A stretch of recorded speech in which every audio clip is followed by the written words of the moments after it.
Attention! All auto sales and marketing professionals, breaking news. Most unsuccessful quit their selling in the first year because of their fear of rejections when doing cold calling. Period. Surprised? Don't be. This chapter arises as most salesmen and saleswomen may need to be aware this challenging but great method of prospecting. True?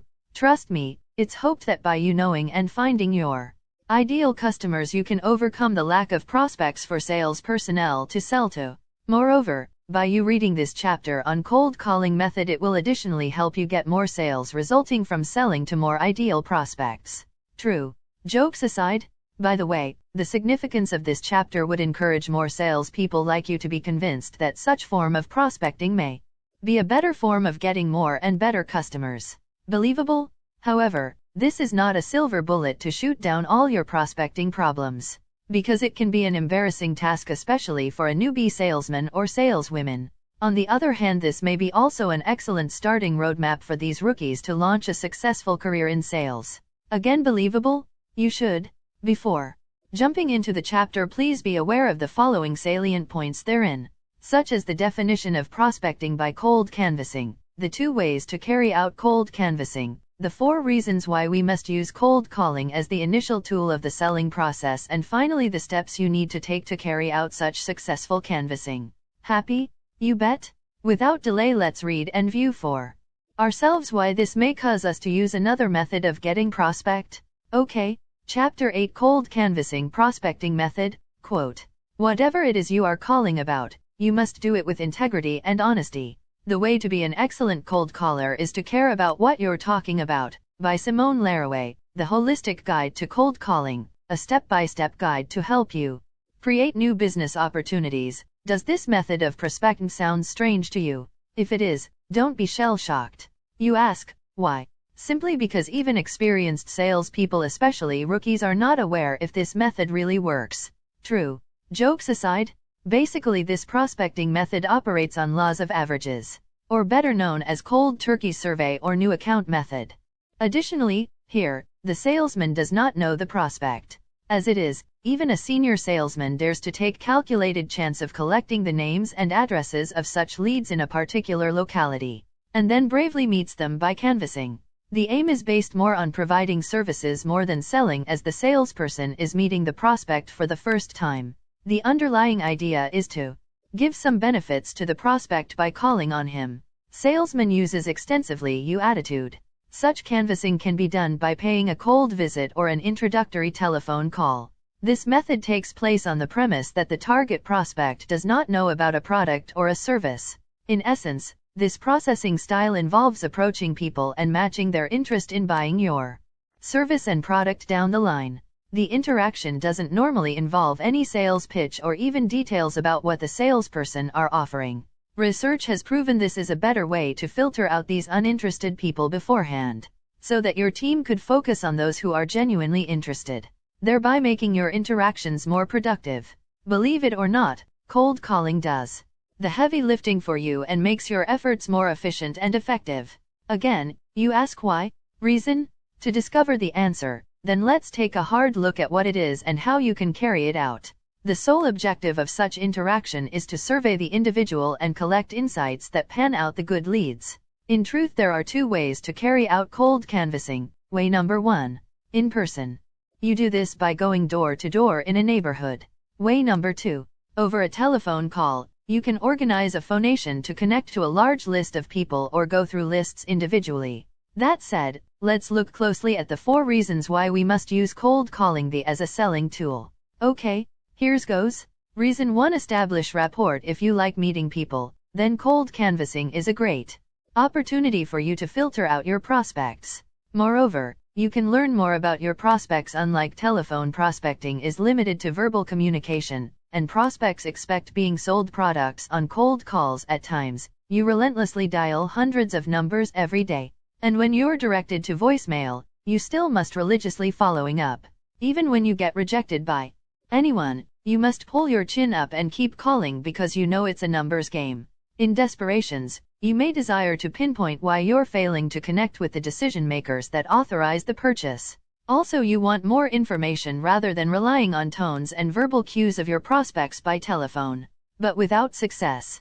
Fear not, solution is at hand.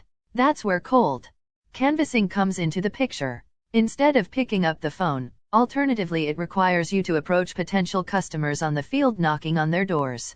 Fortunately, this tactic is extremely effective for collecting valuable info about your prospects, and can help you differentiate between suspects, prospects, leads, and opportunities. It's a great addition to your sales skills, as it paves the way for getting more business. Next, reason 2. Reduces cold calling anxiety. Sales professionals commonly experience some amount of anxiety before cold calling because of the possibility of conflict if the person is not interested. Keep in mind that this is cold calling we're talking about, i.e. the step after cold canvassing when you get in touch with cold prospects. Hence, cold canvassing can eliminate the person's anxiety because you now know that the individual is interested in the product or service you are providing. In such cases, the subsequent interaction is a little lighter as canvasser know that they won't face any lashes. Reason 3. Higher conversion rates. It's quite obvious. Since you're only interacting with people who are interested in your offering, the chances of them converting will be really high. In fact, cold calling that entails calling everyone on your prospect list is successful 2% of the time, whereas qualified leads convert 20% of the time.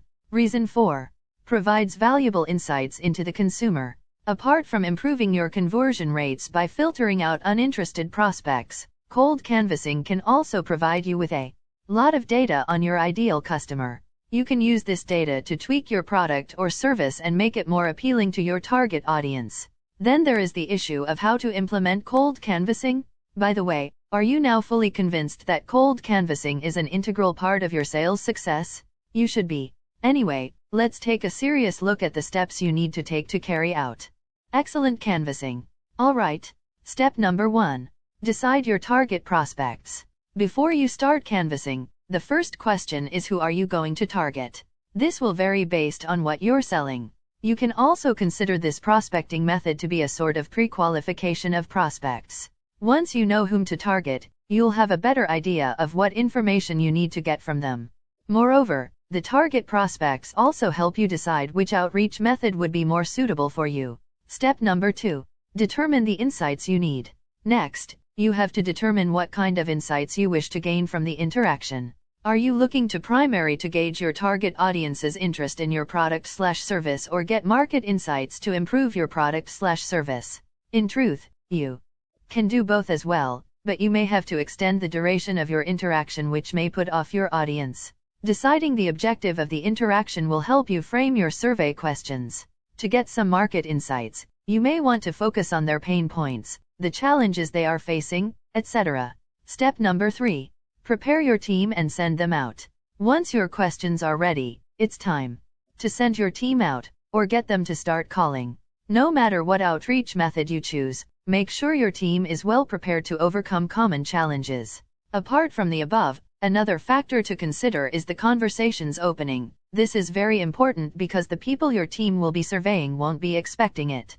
To ensure people agree to answer their questions, your team needs to know exactly how to begin the conversation. Providing them with a script would really come in handy here. Yet another issue is overcoming common objections. Often, after opening the conversation, some people may refuse to share any information, citing reasons like it's not a good time. But you need to make sure that the team doesn't just let them get away, and be prepared to convince them to answer their questions. Step number 4. Use the information gathered during canvassing for sales. This is the last stage of canvassing and the beginning of the sales process. Once you're done with canvassing, you'll be left with a lot of information on your target audience. Use this information to separate the leads from the uninterested individuals, and also to create a plan on how to pitch to the high-interest leads. All in all, the prospecting by cold calling tactic is extremely effective for collecting valuable info about your prospects, and can help you differentiate between suspects, prospects, leads, and opportunities. It's a great addition to your sales skills, pave the way for closing more business, and become a top-performing sales rep. Believable? You bet. Now that you have read well the lengthy chapter on prospecting by cold calling or canvassing, it would timely to recall quickly the key points, such as the meaning of prospecting by cold canvassing, the two methods to carry out cold canvassing, the 4 purposes of using cold calling as an initial tool of the selling process, and finally the steps you need to take to successfully carry out cold calling. Happy? You bet! By the way, may I wrap up this chapter with the famous motivational words of a Chinese sage, Confucius. The journey of 1,000 miles begins with the first step. Truly, this a motivational proverb that expresses deep insight about determination and avoiding procrastination. Hence we must strive now to achieve our selling successes by religiously adopting this first and foremost selling step by using cold calling or canvassing. Agree with this? Quote, I am happy to end the chapter gracefully. Alright, thanks. End of chapter 8. PS Least you forget these sharing will continue in YouTube, Facebook, LinkedIn, and of course in our club's president email, josephsfn@gmail.com, upon request. Alright, thank you again. We hope to meet you next week. Goodbye and best wishes. From me, Madam Florence, the virtual presenter to author NG aka CTM. Joseph.